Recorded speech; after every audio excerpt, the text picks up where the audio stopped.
Los cielos de Vietnam del Norte han sido testigos de los más violentos combates entre aviones supersónicos.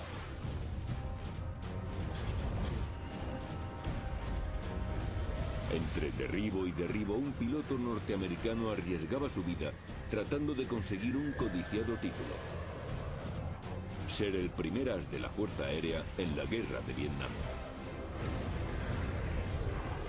Gracias a la animación por ordenador, volaremos con los pilotos norteamericanos en sus F-4 Phantom y presenciaremos sus combates contra los MiG-21 enemigos. Experimentaremos las batallas, analizaremos las tácticas, reviviremos los combates aéreos.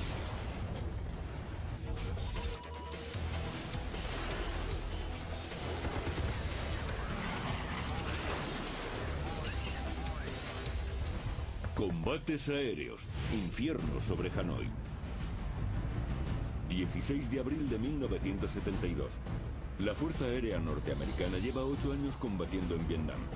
Hoy, 4 F-4 Phantom de la USAF, nombre en código vasco, vuelan sobre Laos a 2.400 metros de altura.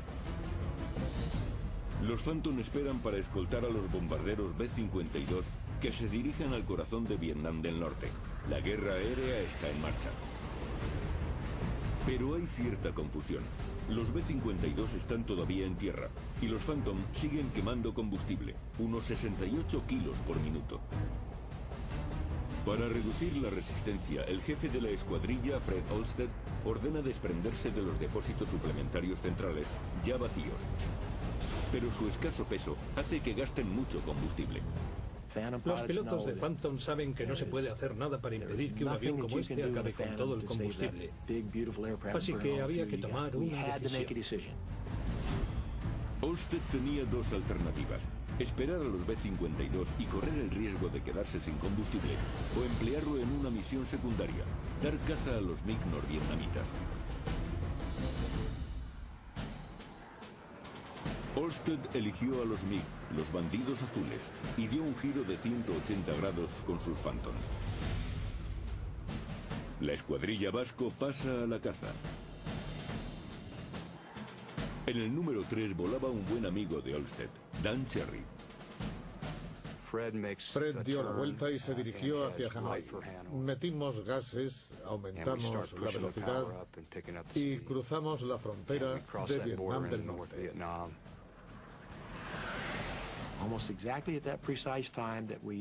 Casi en el mismo momento en que entramos en Vietnam del Norte, mi copiloto descubrió dos bandidos azules. Las conversaciones por radio de los vascos fueron grabadas, práctica experimental en aquellos combates.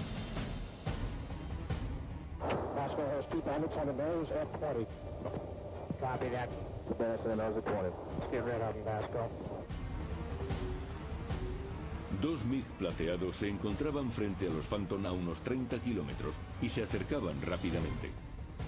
Olsted no se arredró y ordenó a la escuadrilla vasco que siguiera en la misma dirección. Por la pantalla de radar los veíamos a 30 kilómetros, 20 kilómetros, 16 kilómetros, a 13 kilómetros. En aquel momento no los vi. Fred dijo que había dos MiG-21 plateados y Dan y yo hicimos la pregunta oportuna: ¿dónde?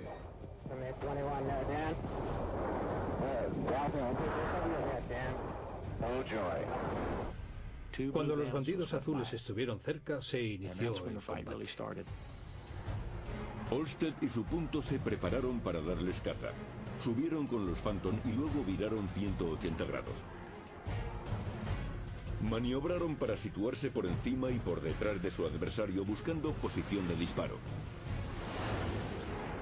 Cherry y su punto le seguían a las 6, protegiendo a Olsted. Pero entonces Cherry descubrió a un tercer enemigo, un MiG-21 camuflado que se acercaba por la espalda de Olsted. Habíamos virado 90 grados cuando mi punto, Greg Crane, vio al MiG justo frente a nuestro morro. Los norvietnamitas les habían tendido una trampa y el jefe de la escuadrilla, Fred Olsted, era el objetivo. Estaba a punto de iniciarse un combate legendario. Una batalla que marcaría un punto de inflexión en los combates aéreos en Vietnam. Los estadounidenses vuelan sobre Vietnam del Norte por primera vez en 3 años y medio. En octubre de 1968, con el objeto de aliviar las hostilidades y lograr que los norvietnamitas se dispusieran a negociar, el presidente Johnson ordenó que no se bombardeara más allá de la zona desmilitarizada que separaba Vietnam del Norte de Vietnam del Sur. Vietnam del Norte aprovechó ese cese de los bombardeos para aumentar su capacidad militar.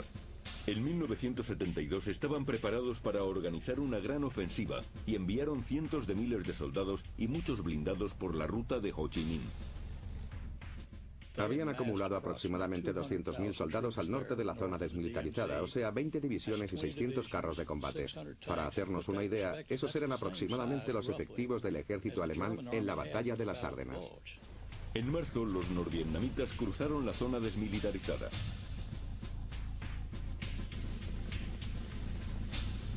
La suerte de Vietnam del Sur estaba ahora en manos de los aviadores norteamericanos.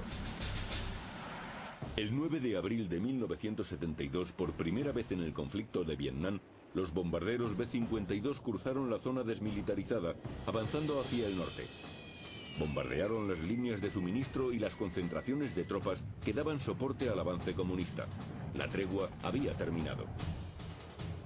Además de lanzar bombas, los pilotos de los F-4 tenían otra misión: proteger los lentos B-52 de los ataques de los MiG.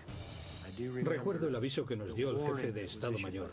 Algo así como: si alguno de vosotros que presumís de pilotar un F-4 permite que un MiG derribe a un B-52, no le quedarán ganas ni de conducir un taxi. Para los pilotos norteamericanos, el mayor peligro provenía de los MiG-21. Introducido en 1956, este avión, al igual que sus predecesores, el MiG-15 y el 17, era famoso por su velocidad y agilidad. Pero a diferencia de sus predecesores de ala de flecha, el MiG-21 era un avión de ala delta. Un diseño muy eficiente para un avión supersónico que combinaba una resistencia y peso estructural muy leves, a la vez que una excelente maniobrabilidad en régimen supersónico. Por poner un ejemplo, era un Fórmula 1. Viraba muy ceñido. Tenía un gran postquemador, una postcombustión con mucho empuje. Viraba muy rápida y adecuadamente. Resultaba difícil avistarlo. El motor no producía mucho humo. El MiG-21 estaba armado con 2 misiles aire-aire infrarrojos y 2 cañones de 23 milímetros. Resultaba letal en encuentros directos. En contraste con el esbelto MiG-21, el biplaza F-4 Phantom era enorme. Fue diseñado para la Marina a finales de los años 50 como avión de defensa para las flotas de largo recorrido. En 1962 fue adaptado para la Fuerza Aérea para misiones aire-aire y aire-tierra. El Phantom iba armado con 4 misiles AIM-7 Sparrow de largo alcance guiados por radar y hasta 4 misiles AIM-9 Sidewinder de corto alcance guiados por infrarrojos. También podía llevar hasta 7.200 kilos de bombas, además de cohetes y napalm. 2 motores J-79 con postcombustión hacían que el F-4 fuera un avión rápido, versátil y potente. Nunca podré olvidar lo que suponía arrancar aquellos viejos motores, los J-79, ir aumentando el empuje y sentir cómo el Phantom carreteaba dando sacudidas. Se trataba de un aparato muy potente. Era enorme. Todo un avión de combate. Capaz de alcanzar velocidades superiores a 2.250 km por hora, el F-4 era 160 km más rápido que el MiG. Pero el MiG era más ligero de peso, y esto, unido a su limitado radio de giro a grandes alturas, le confería ventaja en la maniobra horizontal. Por el contrario, el F-4 tenía ventaja en la maniobra vertical.